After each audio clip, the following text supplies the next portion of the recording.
So Congress just passed a law about firewood.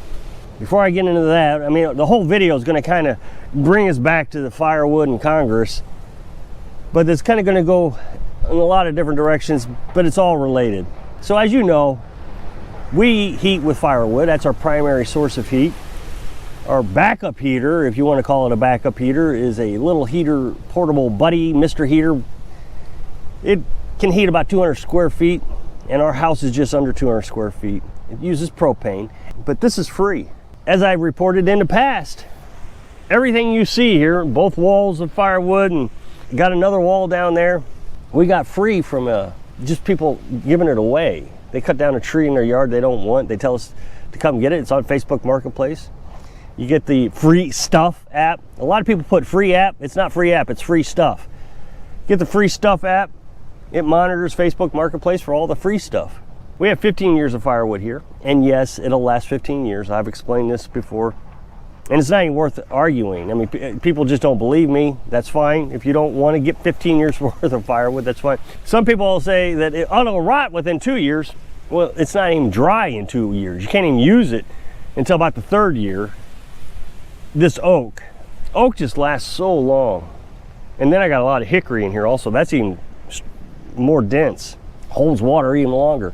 So we just made it through a pretty dramatic winter storm. Not a lot of snow associated with it, but it was cold. It got down to -8 here. And of course there was concerns that our water would freeze. Opened up right now, all the insulation is exposed, my water pump is exposed. I put water into here, and then I have an RV water pump that runs off 12-volt battery. So it works good with my solar panels. Then I have all this ventilation that covers the piping, all the hoses. And I didn't have a problem all this year, and it got below freezing quite a few times, got way down into the teens, but when it got down to -6, it froze up. The tank did not freeze. Everybody's gonna say, bury the tank. They're gonna say, do something with the tank. It never freezes. Now, the thing is I'm blowing hot air into here. So I have a fan inside. The fan pumps, well, it's about 100-degree temperatures when the wood stove's going. So it pumps all that hot air into here. By the time it gets to the water pump, depending on the temperature, I guess, when the last time I measured it, it was 40 degrees, that heat. So 100 degrees is coming out this direction at 40 degrees. So that helps keep the water tank warm also. Now the water tank gets warmed by the water from the well. The well's 58 degrees. So if I know it's gonna get cold, like I did this time, I let the tank drain about halfway, and then I fill it with well water. That warms the tank, and so it can stay warm for days. Now there was a coating of ice, because it froze, I wasn't able to fill it anymore. There was a coating of ice that I could break. All I had to do was this, and it would break right apart. But that was after the pump froze. So it's been well below freezing for a week, and I didn't have any problems. Now that would not have froze at all if I'd have been able to refill it, but it was full because the pump froze, we couldn't use it. So yesterday we knew it was gonna warm up overnight, and then today it's like 40 to 50 degrees. That's pretty warm. So I figured the pump was gonna be broke. The first time we had the problem like this, the very first year when we moved in, I didn't have all this ventilation. It wasn't as set up as well as it is this year. This morning it thawed out, and I thought, well, I'm gonna test it, see if it's broke. So I plugged the pump here back into the battery, and it started right up. No leaks, everything's fine. It's incredible. What I did was, as soon as we opened up the hose at the water heater, that way water could drain out. That way there was no overpressurization. So now we know that when it gets down to -6, that we need to drain the water pump. Just shut it off and just say it's gonna freeze. We have a backup way of getting water, which is what we did. We just filled buckets with the well. The well can't freeze because I got a little hole about 70 feet down in the pipe. And I've showed this before. People will say, you're repeating yourself. Well, I'm getting to a point. So there's a hole in the pipe about 70 feet down. So when I shut the well pump off, all that water drains back down and it can't freeze. So all I gotta do is bring a bucket out here, fill it up, we got water. We put a pan, a big 20-quart pan of water on the wood stove, so we always have hot water. We light it about 3 or 4 times a day during these cold snaps. So we always have hot water.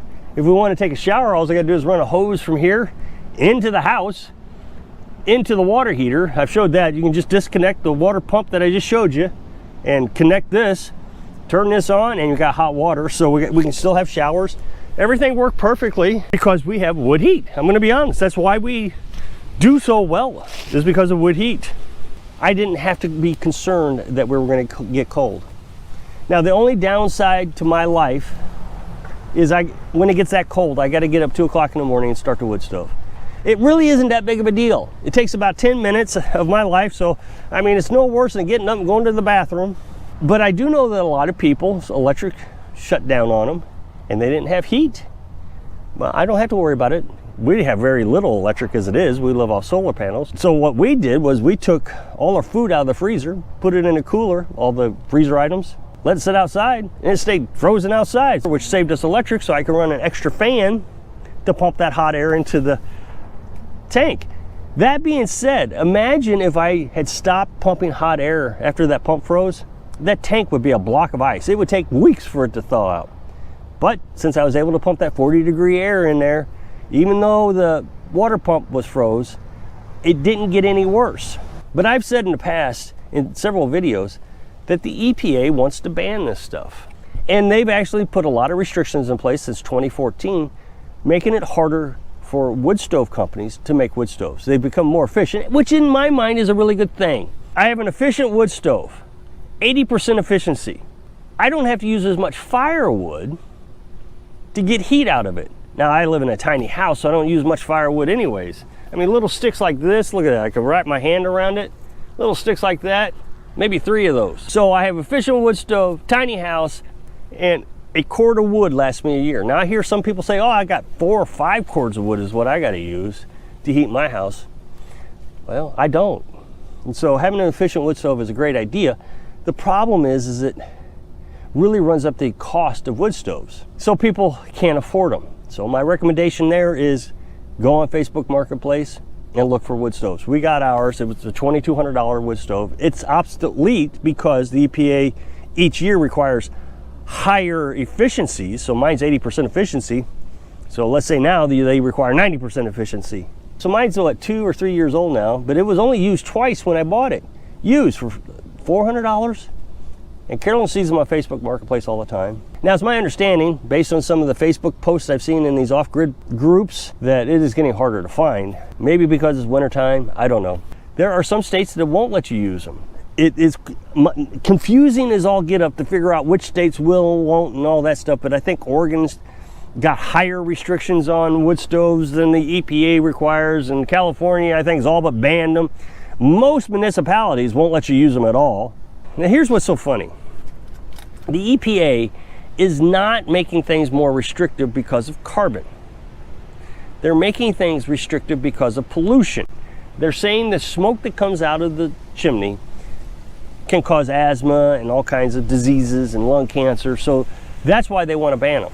They're trying to stay away from the carbon thing because most people will say wood is carbon neutral, which if you think about how wood works, it is.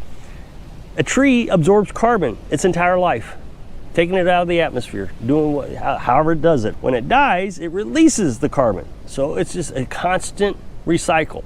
You're not adding carbon, you're not removing carbon from the environment. It's carbon neutral. So when you burn it, it's like the tree died. Now, some people are gonna say, well, when you burn it, it releases all at once instead of slowly over time. Well, what difference does it make? As soon as a new tree grows, you're gonna pull that back down, right back into the tree. This big spending bill that Congress just passed, the senator from Maine, which is a big forestry area apparently, according to the article I read. Now, this article was sent to me by a subscriber, and in the article, she put in the bill that she wants to call wood carbon neutral, firewood. So I suppose it passed. Now, this was an article written before the bill was voted on, but now it's been voted on. I'm sure it was still in there. I didn't hear anything about it being taken out. I couldn't find anything. So that means now there is a law that says firewood is carbon neutral. Yay, we can burn it. That means the EPA can go away. We don't need them anymore. They can't regulate. Wait a minute. In the article, it indicated, it didn't say specifically, but it indicated that the EPA can ignore the law. So they can still continue to say, oh, no, this is going to be a carbon issue. So there are environmentalists who are very upset that this was in the bill. So they are petitioning the EPA to go ahead and say this is a carbon pollutant. What's so funny is the EPA is getting away from calling it a carbon issue because they know people like me are going to say, wait, it's carbon neutral. And they're saying, no, it's a pollutant. Why don't the environmentalists say, no, it's a pollutant? The reason the environmentalists can't say, no, it's a pollutant is because the EPA has required that the wood stove companies reduce the amount of smoke that comes out of the chimney each year since like 2014. What I suspect happened was the EPA thought this is going to shut down the wood stove industry, and it did almost. A lot of wood stove companies went out of business when they put in the new requirements, but a few survived. A few said, oh, well, we can put air tubes in there or catalytic converters or both, and we can reduce the amount of smokes coming out of the chimney. Well, that's when they got 80%. Well, the next year they said 90%. So now I would assume that they're going to try to figure out a way to say that this has a carbon issue, because that's what this article indicated, is that they want the EPA to follow the science, is what it says. Follow the science. But that's not science. Science says this is carbon neutral. Apparently, Congress no longer is in charge. Congress can make a law that can be ignored by the EPA. So, if you'll click this up next box, take to a video where I was talking about stop being afraid. So if I can inspire you, stop being afraid. Live your dreams. Thanks for watching.